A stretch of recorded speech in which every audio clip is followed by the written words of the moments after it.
what's going on? Getting healthier to have a lot of the guys back. What does that mean for you, especially on the offensive line? It's good to get some of our guys back.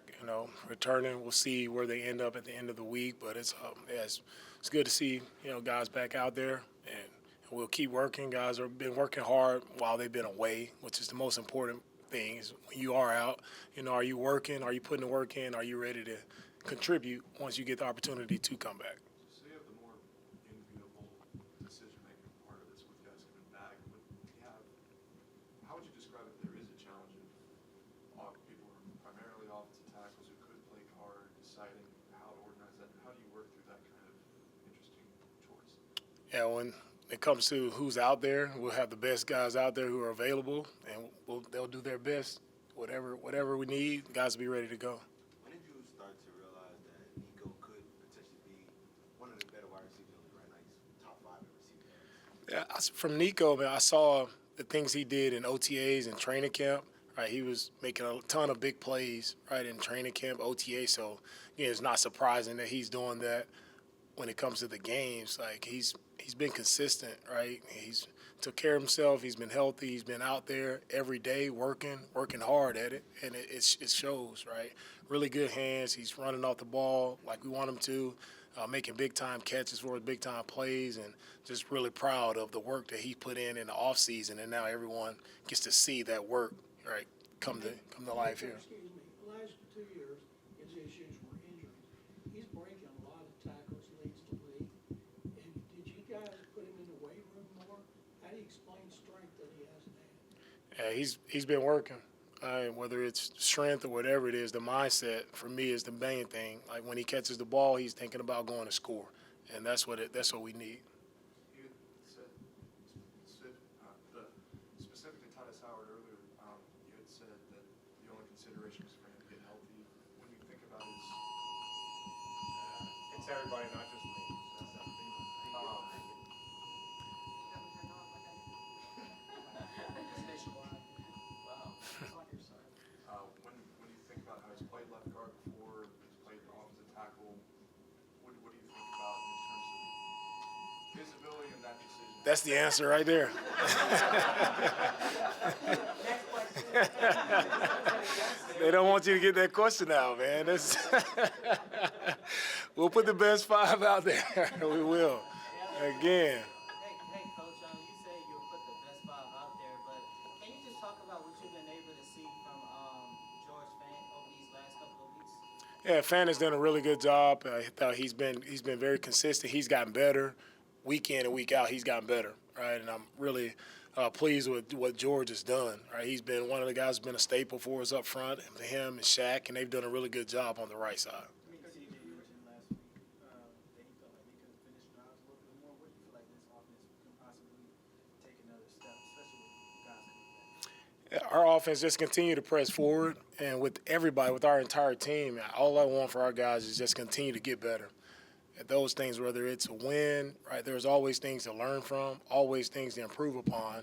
Just continue to take whatever your small piece is, right, go work at it throughout the week, and let's see you get better at it on Sunday. That's all I ask for our offense, and if it's finishing drives, if that's a area where you need to get better at, individually, that's what you do. You finish your block, right? Finish your run, whatever it takes from all of our guys just to improve individually, then collectively we'll continue to improve as an offense and as a defense. As a defensive play caller, to start the season, the first 4 weeks, you can kind of get caught off guard by things that offense can do, and then after the first 4 weeks, you kind of have tendencies that you can pick up on.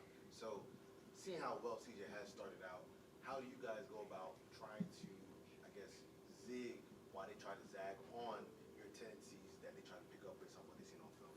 Well, I think as a play caller, you always want to be a step ahead of your tendencies. You always want to be a step ahead of what teams could anticipate, teams could expect. So that's just being a detailed play caller, and that's how you always stay ahead of it. DeMeco, as a defensive play caller, do you view it as a positive problem to have, getting back Denzel, but also seeing the improvements of Henry at linebacker? Or do you disagree? Yeah, with all our guys, you just want the guys to go out and improve, right? When we'll see what happens with guys at the end of the week and who's out there. But again, it doesn't change for me. Defense, offense, special teams. I I really don't care who's out there. I just want guys improving, guys who are brought into what we want to do and play together. That's all that matters to me. What have you seen out of Atlanta's rushing attack? They used two guys a little bit over the first few weeks, Bijan and a week last week. What have you seen out of those rushing attacks? With Atlanta and their rushing attacks, man, have much respect for Arthur and what he's done there with their offensive line. You talk about guys running off the ball, playing physical,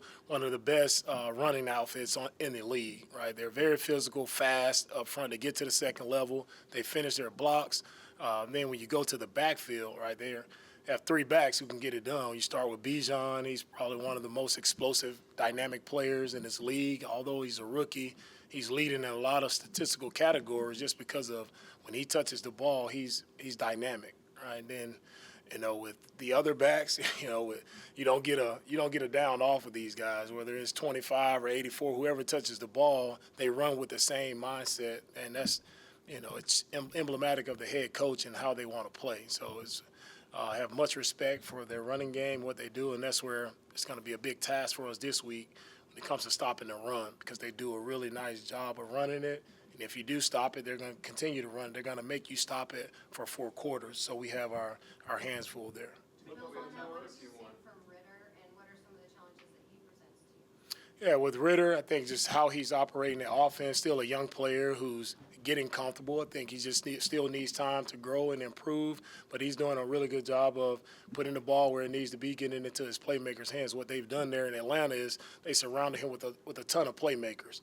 Right, so it's not just on the quarterback. It's a lot of playmakers he can get the ball to, tight ends, wide receivers, the backs, a lot of dynamic playmakers that surround Ritter, and they've done a really good job. DeMeco, from a nuance standpoint, when you see CJ doing things like holding the safety in the middle, looking him off, and then being able to hit Nico, are you seeing a lot of advanced stuff for a quarterback of his age, or is it something you've seen just from all the things he did at Ohio State too?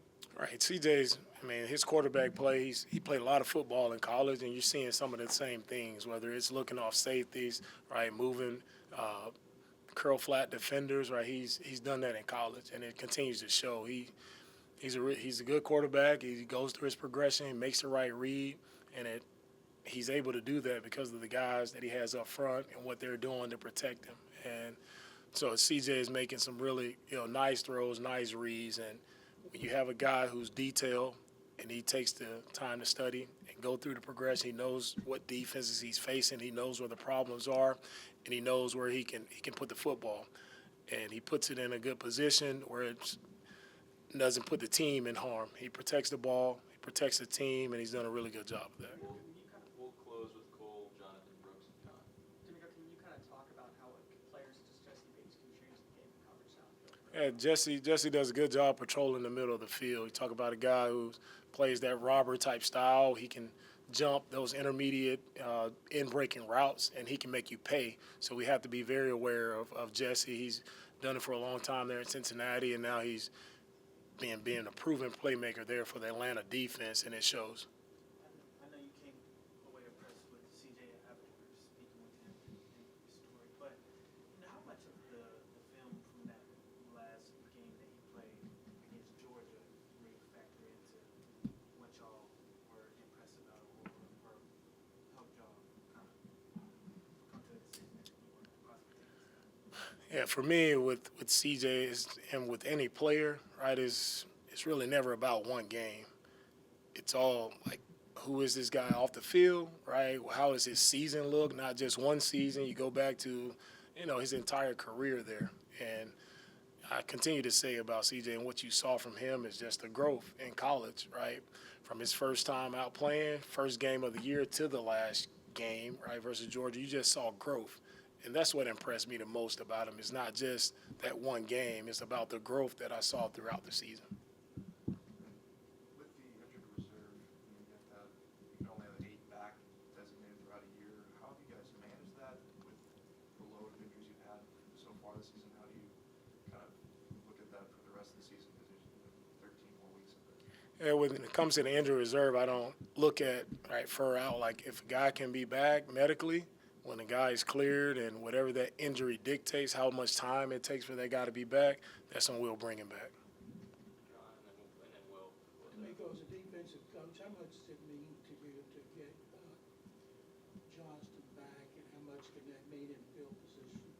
Yeah, we're excited to get Cam back, and you talk about special teams play, whether it's punting, all right, kickoff, punt return.